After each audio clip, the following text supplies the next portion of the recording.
Good morning and welcome to the new edition of my live comments. China is called a dragon, but it's not a dragon that is always emitted fire. Of course, it is that as well.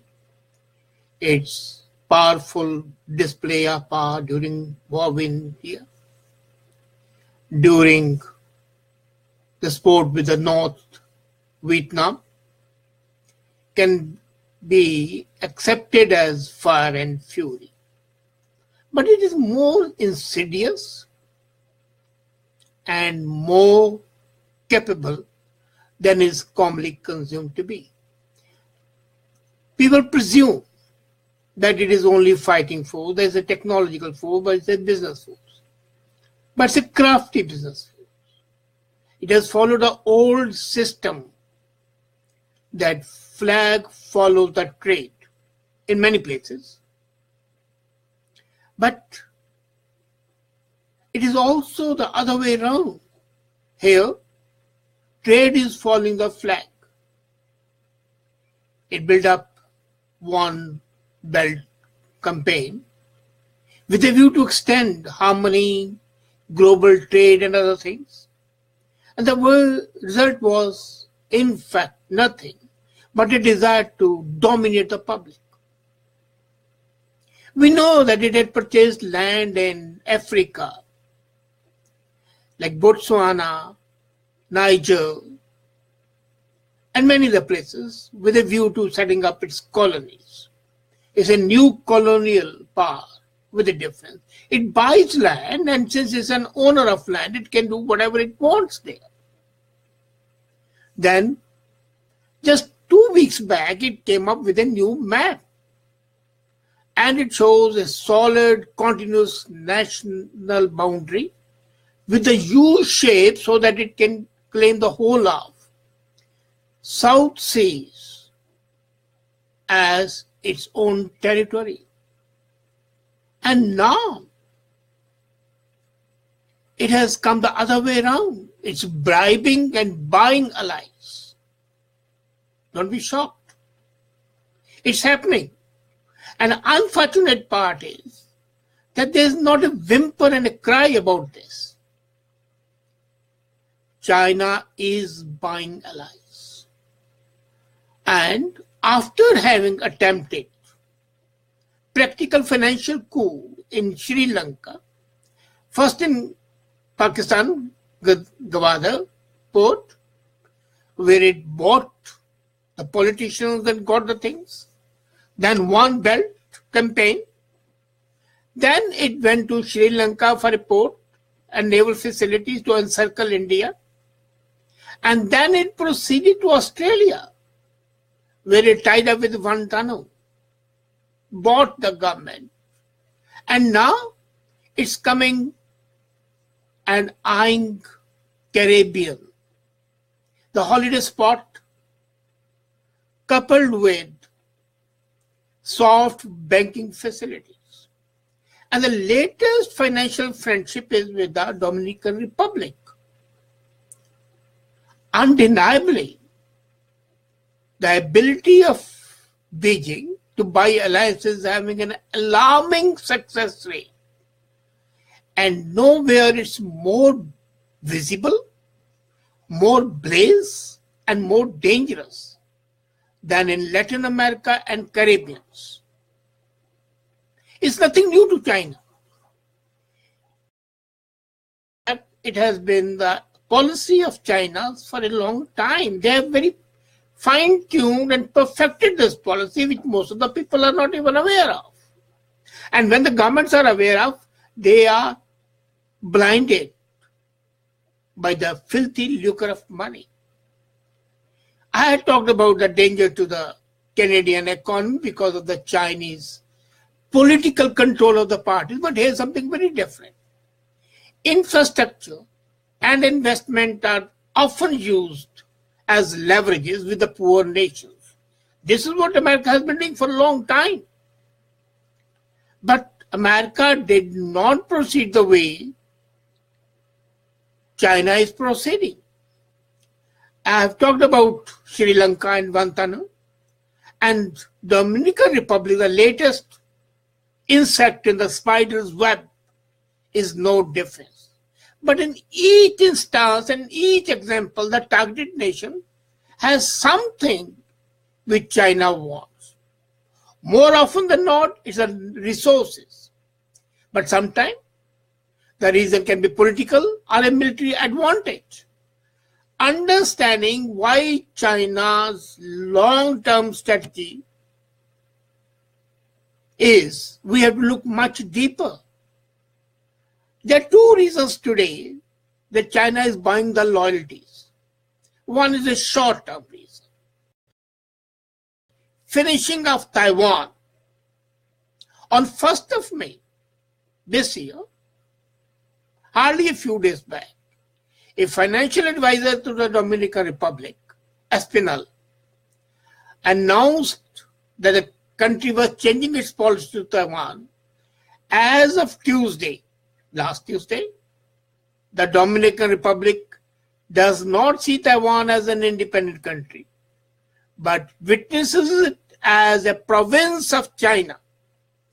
And this agreement was signed between the foreign ministers of China and Dominican Republic. And do you know how much Dominican Republic got for this one deal? $3.1 billion. That is the deal, $3.1 billion. And they say goodbye to Taiwan and jump into the arms of the dragon. These are in the shape of investments in exchange for severing ties with Taipei. How much goes into the pockets of the politicians is anybody's conjecture and guess. This is, of course, a vital blow to Taiwan. And that island nation is desperately trying to maintain exporters in the international community. And now Dominican Republic, Tuesday, not even a week has passed, and now two other countries, Panama and Costa Rica, are targeted by China. Costa Rica was bought out earlier, as a matter of fact, 10 years back, and then Costa Rica, Panama, but they did not agree to it. Now, after Dominican Republic signed this agreement, Taiwan has lost Panama, lost Costa Rica, now lost Dominican Republic. So 3 countries in Caribbean and Latin America have gone away from Taiwan. As such, Taiwan's diplomatic isolation is growing every day. And today, as a result of that, it's considered a rogue breakaway province, and only 18 countries in the world recognize it. But should it only be Taiwan which is worried? As I said earlier, this is the short-term goal of China. What's the long-term goal? The long-term goal is besiegement, is surrounding other strong countries with a view to bring them down, bring them to heel.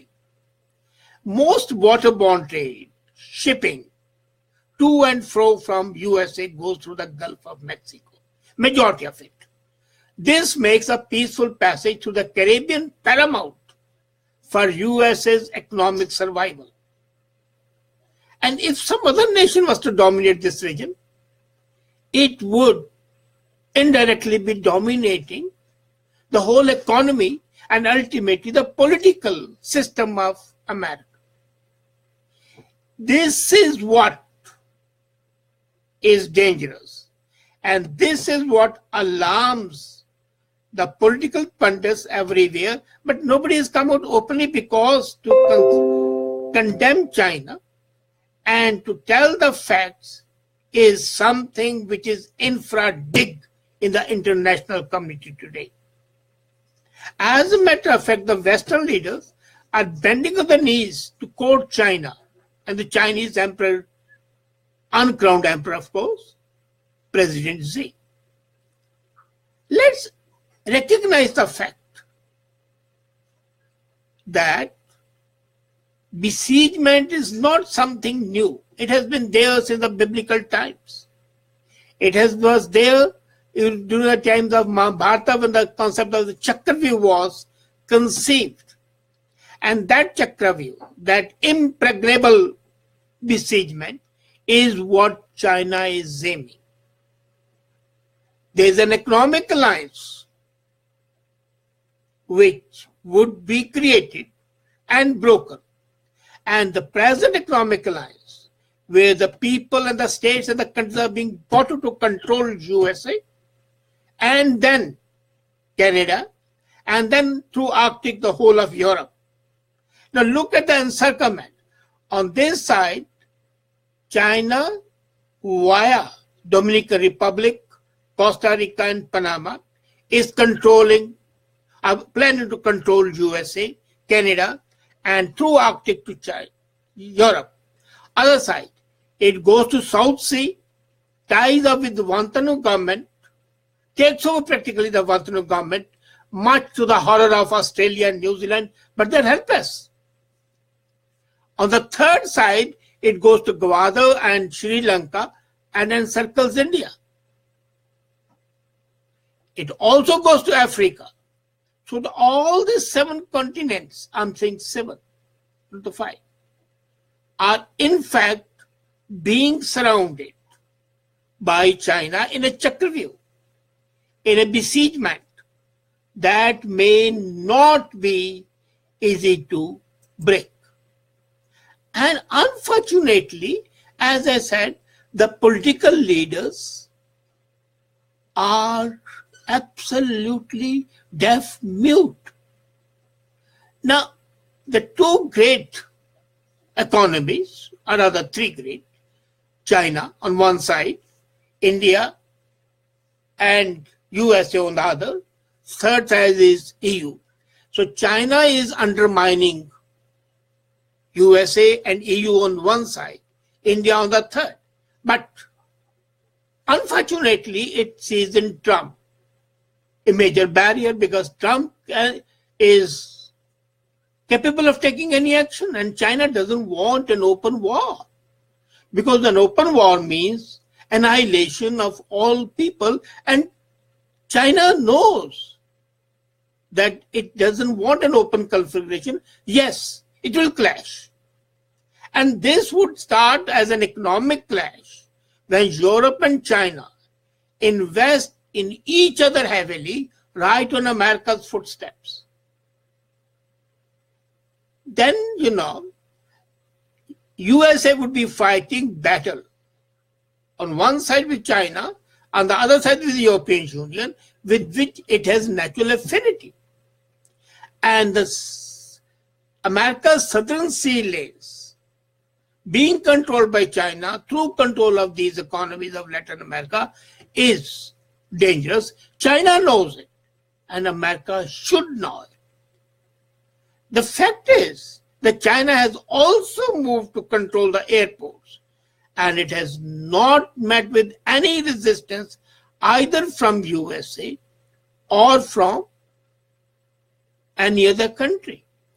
The prospects of these nations, the Latin American nations, the Caribbean nations, is a deliberate attempt to frustrate Anglo-American trade. Rather, I would say a US-EU trade, and even threaten to close down at any time economy of USA.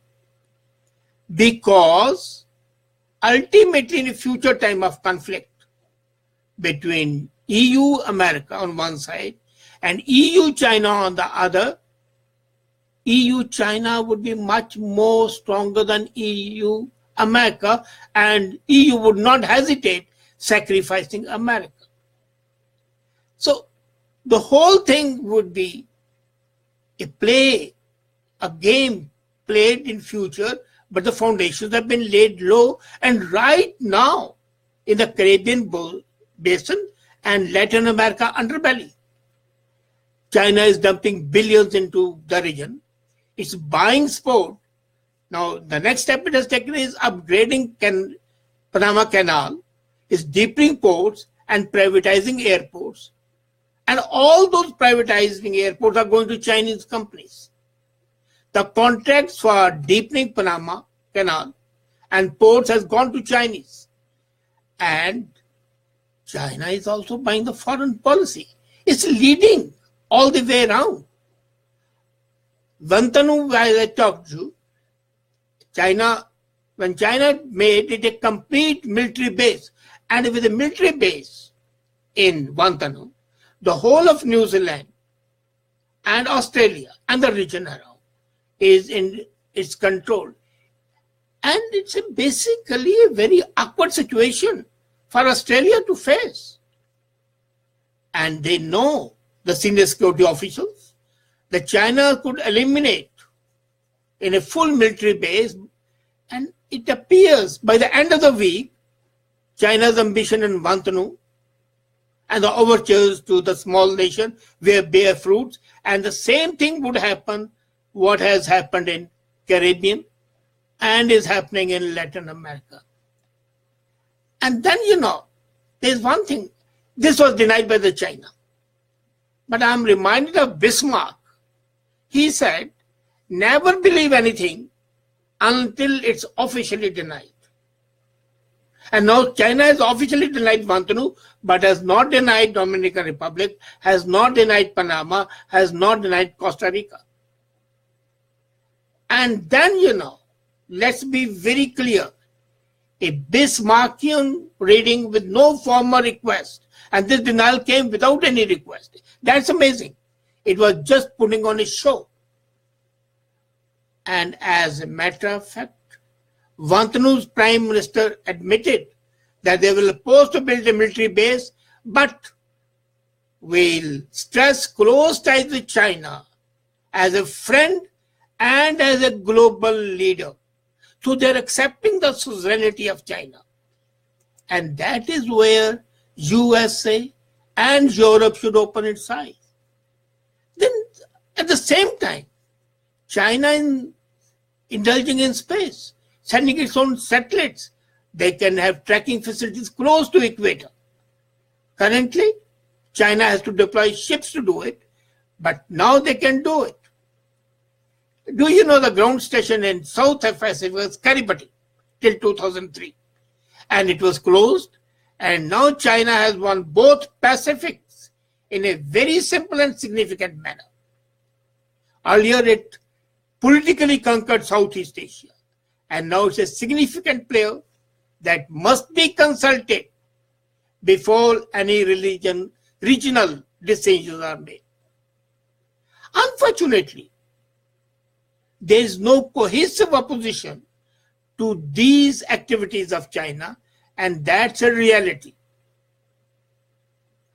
I foresee a time when Chinese empire would extend all the way, all over, and it would be a combination of force, trade, and outright purchase. Are the political leaders of the West and India awake? Let India also think that the talks in Bonn can be a cover and not a reality. Let the world community wake up and realize that dragon is ready to emit fire. And this fire would be a sort of a strange sort of fire. It's a cooling effect in the beginning before it consumes you absolutely. Wake up before it's too late. Thank you.